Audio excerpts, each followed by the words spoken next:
Hey everyone, this is Melissa from our admissions team here at the Nicholas School. And in this video, we are talking about letters of recommendation. When you apply to either our on-campus MEM or MF, or to our hybrid Dell MEM, you are required to submit 3 letters of recommendation with your application. And we wanted to offer some tips and perspectives on selecting someone to write your letter and the types of information that we are hoping to glean from that, as well as offer some logistical support around that recommendation process.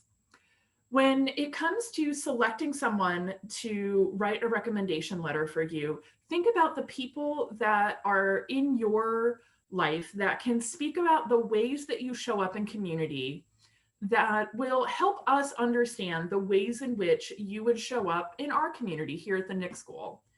And this, hopefully we're getting an academic perspective for those of you that are a little closer to graduation, still in contact with professors. And for those of you that are a little bit further removed, for example, our Dell applicants who have at least that 5 years of experience, for MEM and MF applicants for our on-campus programs, we are, understanding that if you're coming back to graduate school after some time away, your professional recommendations from managers, supervisors, clients, partners, peers, may be a little bit more relevant based on the work that you have done recently. And so for the Dell MEM, we're asking for professional recommendations.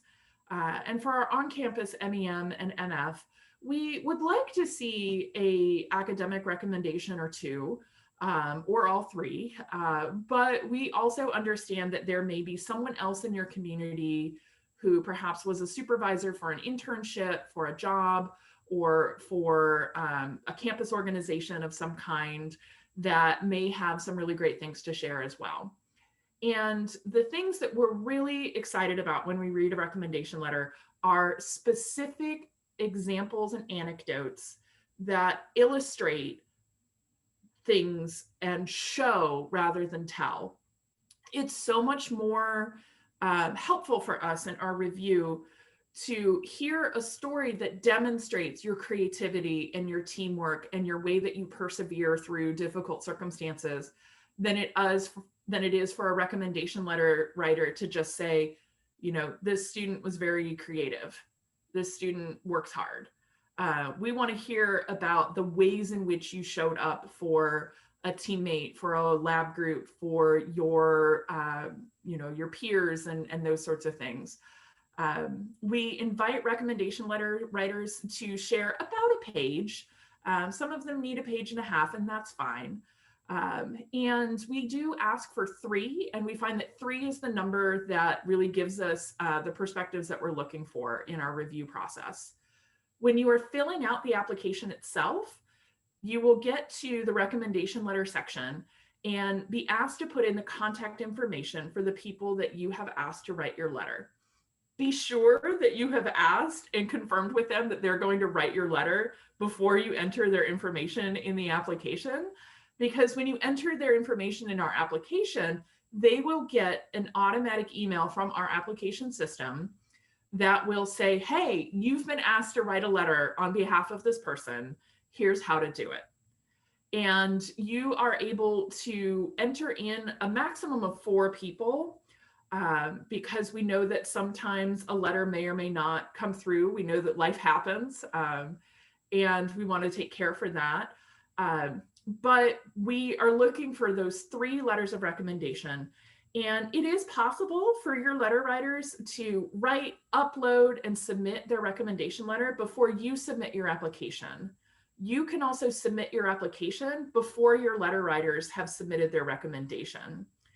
And while your application will not be considered complete and able to be read until we receive 3 letters of recommendation, your letter writers can go ahead and complete that process. So we do recommend that you enter your letter writers into your application before you hit submit. So it gives them that little extra amount of time to be able to do what they need to do so that you can have a complete application. If there is a hiccup in the email system where your recommendation letter writer doesn't receive the email from us, you can go back in and send a reminder through your applicant portal.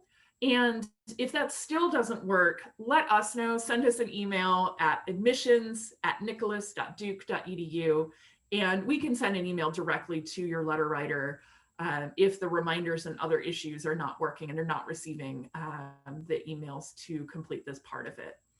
And so we hope that this is helpful context as you are considering who is going to write a letter for you, as well as how we use it in our process. The recommendation letters are a wonderful perspective on the ways that you show up in your communities. And it really helps us get a better sense of how you are going to show up in our community here at the Nick School. They're also just a wonderful insight into the lovely things that people have to say about you, as well as their perspective on the ways in which this program is going to help you grow as a person, as a professional. And that's really the exciting thing that comes with reading recommendation letters, is understanding the great things you've done and the potential for great things that you will do, hopefully with us here at the Nick School. So thank you so much for watching, and good luck with your applications.